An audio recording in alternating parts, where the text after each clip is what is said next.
Mga kabengbeng, so ayaw mag-slide stop ng unit ni sir. Ayan. Kahit wala nang bala, ayan, hindi ako makapit. Okay, ganito gagawin nyo. Alisin nyo yan. Alisin nyo slide. Kita nyo to, bilog na, wala na sa level. So alisin nyo tong barrel. Kuha kayo ng kikil kasi nabilog na yan. Kikilin nyo para maging level ulit.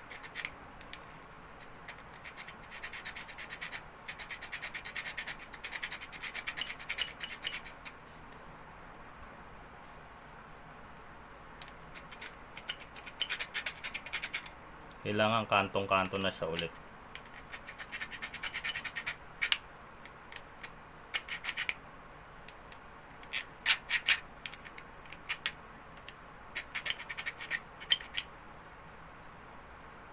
Yan, nakita nyo yan. Kantong-kanto na ulit.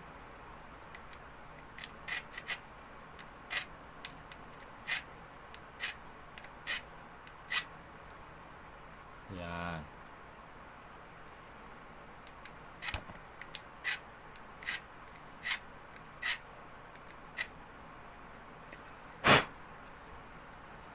Tapos,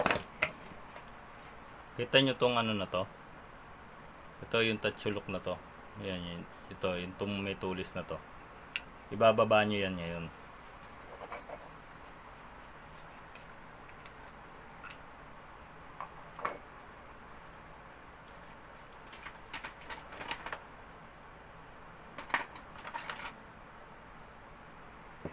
Kahit pakpukin nyo lang ng isang beses. Basta yumuko siya.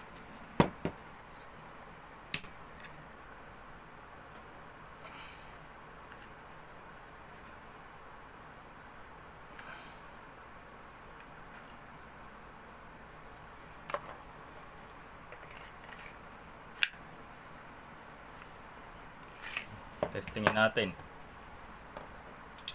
Balik nyo na ulit tong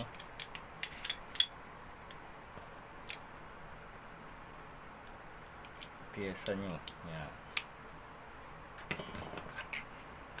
Tingnan natin kung mag slide stop na to.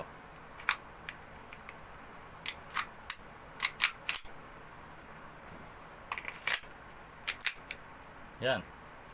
Nag-slide stop na mga kabengbeng. Kaya ang ano ko dito, i-atras nyo na lang na ganun. Huwag nyo laging kakalabitin lang to. Kasi nabibilog yun yung kanto na yun. So hindi na yan kakapit. Huwag laging ganun. So mainam dyan, i-atras nyo lang. Pag may bala na kasi yan, pag in-atras nyo to, bababa naman to ng kusa. So ano nyo na lang, alalayan nyo na lang. Tignan nyo, ayos na. Pag may bala naman yan, atras na, bababa naman to eh. I-atras nyo lang yung slide. Okay na. Huwag nyo na laging ginaganon. Kasi yung kanto na yun, mawawala na sa level. Mabibilog na yung pinakakanto. So yan, okay na. Ganun lang po mag-ayos ng slide stop ng mga Glock. So, sana may natutunan kayo mga kabengbeng. Maraming salamat po. Mabuhay po tayong lahat.